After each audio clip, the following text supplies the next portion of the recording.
So CJ Gardner-Johnson, he says no thanks to a potential team up. Jalen Hurts, he finally throws his interception. Doesn't really matter. Defense continues to show up and wins the day again. Without further ado, we'll just fly on into it.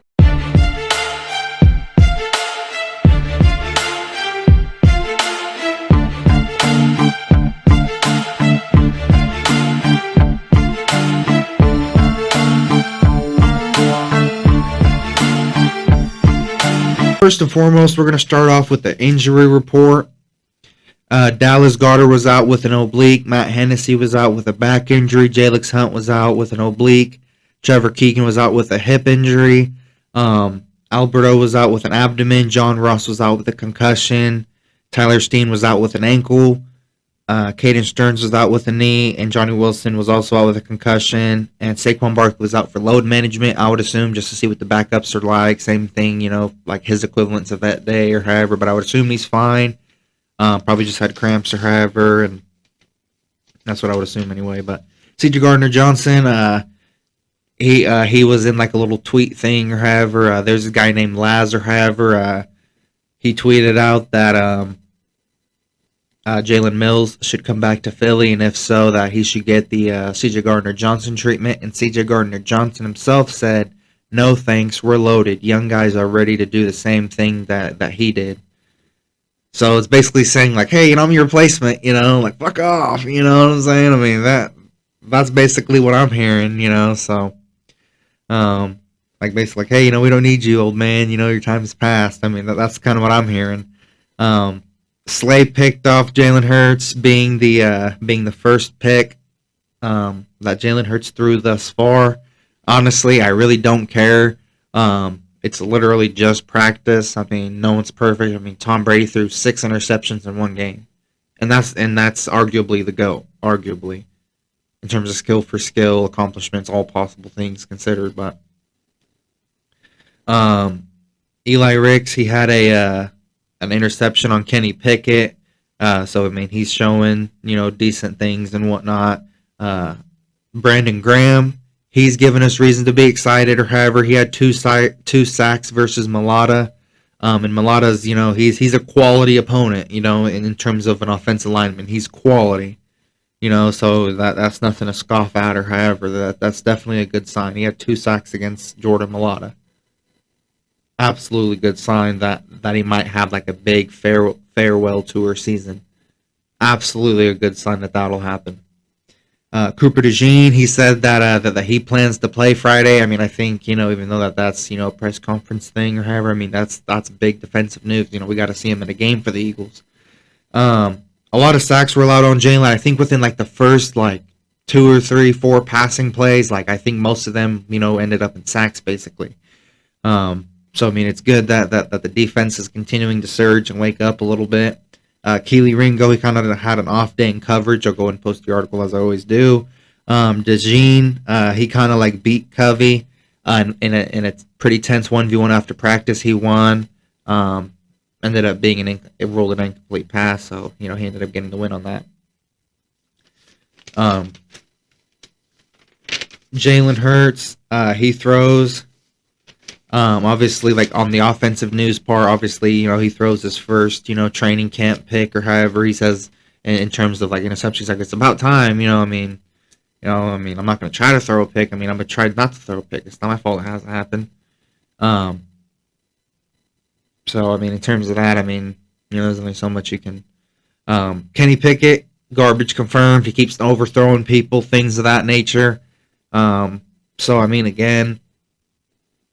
In terms of the Eli Ricks thing, I mean, getting picks is good regardless, but I mean, Kenny Pickett was still a first-round pick, right? I mean, I'm pretty sure it was a first-round pick.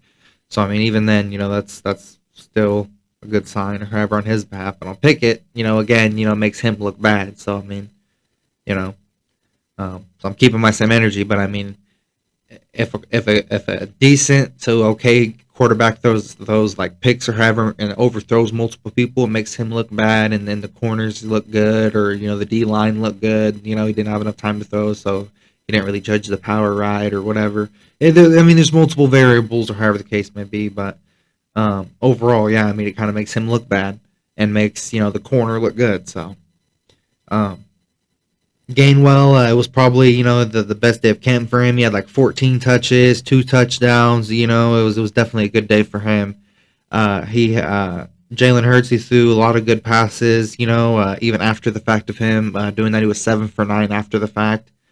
Um, the Eagles signed offensive lineman Jason Poe and waived tight end Uzama, Cjgj Uzama, however you pronounce his name.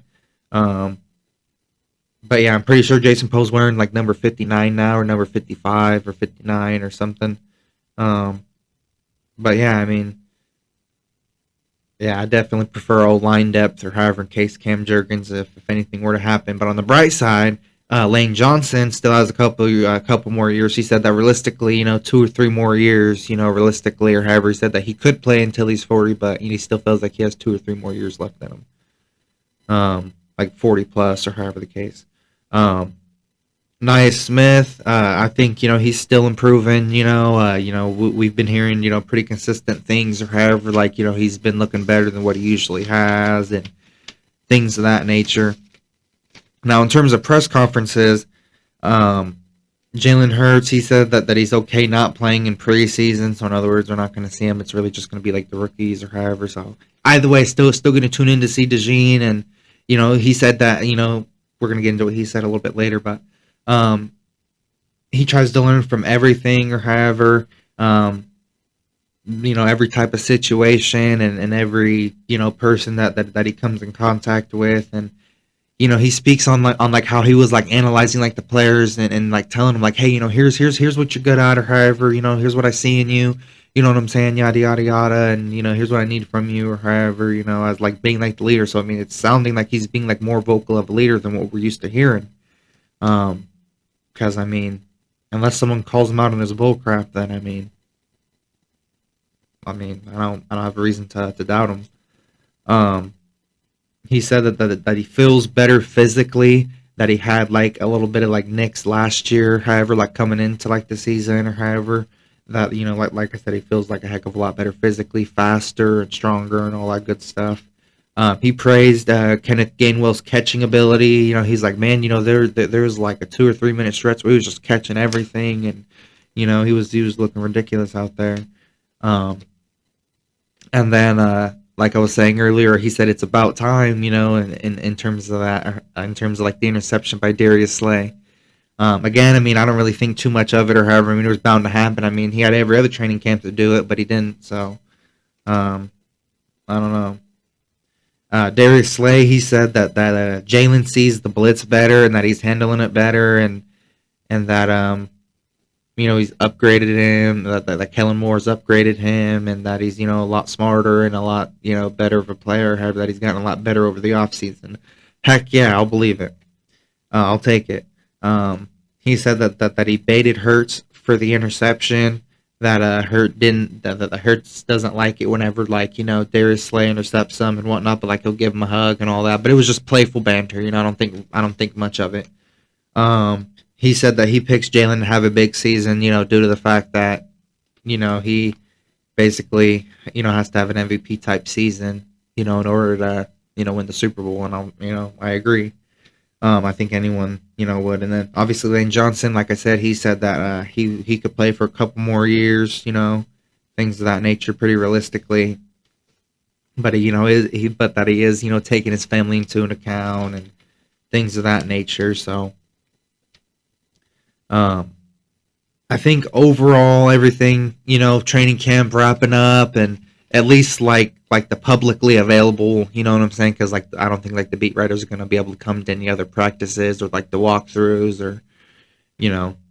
So I think at least up until week one, that's like the last little bit of training camp thing that we'll see like publicly, as we have been.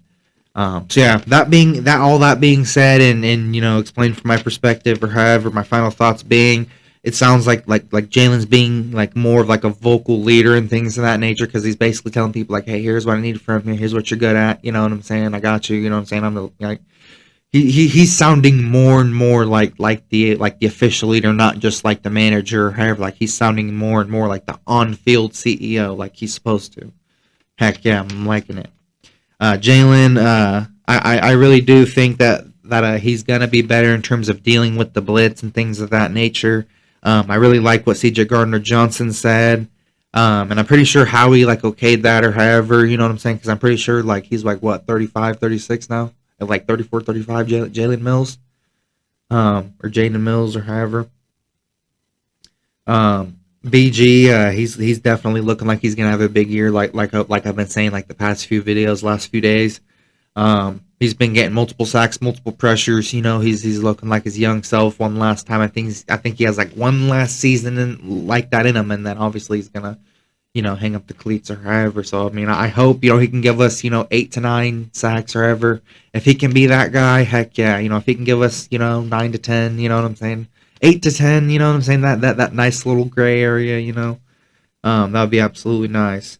Hopefully, the increased toughness in training camp, compared to like the last few years, because Slay said that it was, his hardest Eagle training camp, and then Saquon said, everyone's been saying it's been long and rough, and no pause, no diddy, but everyone was saying, how difficult it was, and the length of the duration, and pause, no diddy, just to be safe.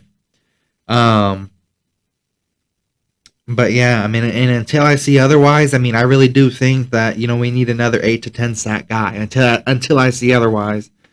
Versus like a good quality team that we potentially actually have to worry about, like potentially the Ravens. Yeah. Like once we face the Ravens in the regular season, if we can have a good game then or however, then I'll be like, okay, heck yeah. But I think it would be ideal for Cjgj to have a pretty decent game against the Vikings, a couple tackles, maybe a pick. So he can definitely boost his starting chances or however, or at least moderate rotation or however, with certain matchups. So hopefully he has a big game. And what's the deal like with Bradbury? I mean, like are they actually gonna waste like a spot like that or however? I mean, because like I did see like somebody comment or however, like, oh, loaded. What you mean, Cjgj or however, like behind you or however, it's what you call it, Bradbury at second string safety, and I'm like, dang, at this point, I mean, that is true. So I mean, that does raise the question about Mills, but me personally, I honestly do not know. I mean, honestly, think they shouldn't have slacked on Justin Simmons, in my opinion. That is slacking. I mean, 8 million when you have 20+ million, you easily just could have just swallowed whatever. Pause, no diddy. You could have just took the loss. You know what I'm saying? You could have just took the loss or however the case on Bradbury or however, just let him retire or whatever the case, and then just signed him for 8 or 9 million. We could have even gave it, just 9.5 million or however. He signed with Atlanta for what, 8.5? I mean, come on now, that is kind of slacking.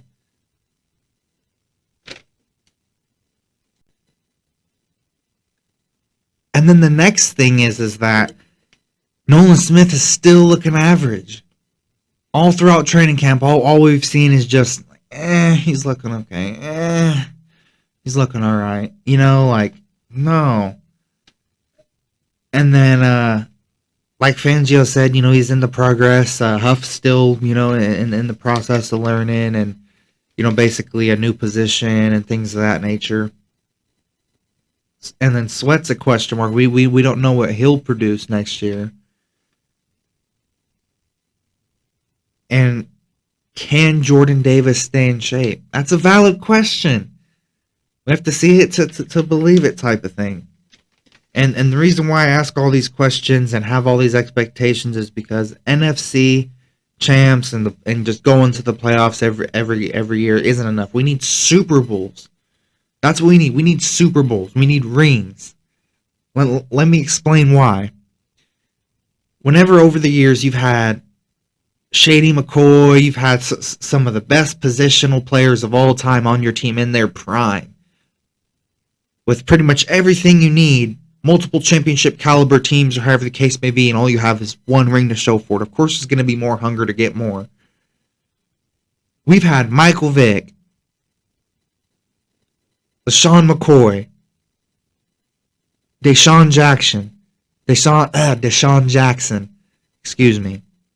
The list goes on, and then right now we have Jalen Hurts, more than capable, got us there once. If you could do something once, you can do it again. And I'm sorry, Saquon is the best running back we've had since Shady McCoy. I'm not going to say he's better than Shady McCoy, because what Shady McCoy did in the Eagles jersey, Saquon jersey hasn't even suited up for the first time in an Eagles jersey. So I'm not speaking stupid yet. As of right now, in terms of the best Eagle of all time at running back, Shady McCoy. I got Shady McCoy in my personal opinion in terms of greatest, like his cuts, his footwork, you know, his agility. He had everything. He could break tackles, you know what I'm saying? He could catch, you know what I'm saying? He was a multi-talented, you know, in my personal opinion, you know, he was the best running back, you know, Philadelphia has ever seen. In my personal opinion, whether drafted, free agent, however the case may be. So far. Obviously, Saquon, I mean, he's only 27. Anything's possible, you know what I'm saying? I can't tell the future. I mean, if he wins us a couple, or however, if he gets a Super Bowl MVP, hot take of the day. If Saquon Barkley gets Super Bowl MVP, he becomes the greatest Eagles running back of all time instantaneously. The second he gets Super Bowl MVP in his hands. No other Eagles running back has ever gotten Super Bowl MVP. Foles got the one Super Bowl MVP we have. Correct me if I'm wrong. Do the math. 370 something yards. Philly special. You know what I'm saying? The most iconic play in Super Bowl history. My personal opinion. I know I'm biased. I got the Eagles stuff forever. But yeah, my personal opinion. You know, that's the most iconic play of all time in the Super Bowl. But yeah, like I said, sorry to ramble or however. Like I said, it's just I want us to win a ring. You know what I'm saying? I have faith in Jeff Lurie. You know what I'm saying? I have faith in Howie Roseman. Nick Sirianni, I don't know. Some of the defensive players, I don't know. But the offense, heck yeah, bread and butter. You know what I'm saying? I think we'll cook the league. You know what I'm saying? Because Kellen Moore, he's an offensive savant. You know what I'm saying? I just want us to win rings. That's all it is. You know, we all want the same thing. You know what I'm saying? We just have different ways of handling it. And different ways like, oh, dang, we should do this. Or, you know, different methods of fixing it. In my opinion, as of right now, you know, since the offense is locked down, we have 20 plus million. Use that 20 plus million to bolster the defense.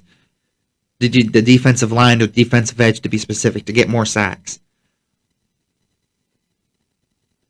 That's what I personally think. And if you get more sacks or however shorten the time of each defensive possession or however, that puts less strain or however, less wear and tear on Jordan Davis and Jalen Carter. Because if it's just... and then the guy gets a sack and doesn't work like that every time or however. But I'm just saying the more times you can make it like that because the guys are that good, then you know what I'm saying. And then obviously, you know, the linebackers, I think the only All-Pro possibly will have is Devin White. I think possibly the only All-Pro we'll have again is Devin White. Overall, you know, I just said that again just to be absolutely clear about that. And then in terms of corners, I have no idea. I have no idea if we'll have an All-Pro corner. No idea. It depends on how good the D-line is and how good, you know, the pass rush is and how many sacks we can get and things of that nature and how much pressure we can take off of everybody else. It just really depends on those two things. The pass rush and the quality of it. Excuse me. But yeah, thank you guys so much for watching. Really do appreciate it. Sorry for filming at the end. Like I said, I just want rings or however. I'm not going to continue how to rant, but yeah, just really want more rings. I love my Philadelphia Eagles. You know what I'm saying? I bleed green. You know what I'm saying? Fly Eagles fly. God bless. Philly out. Peace.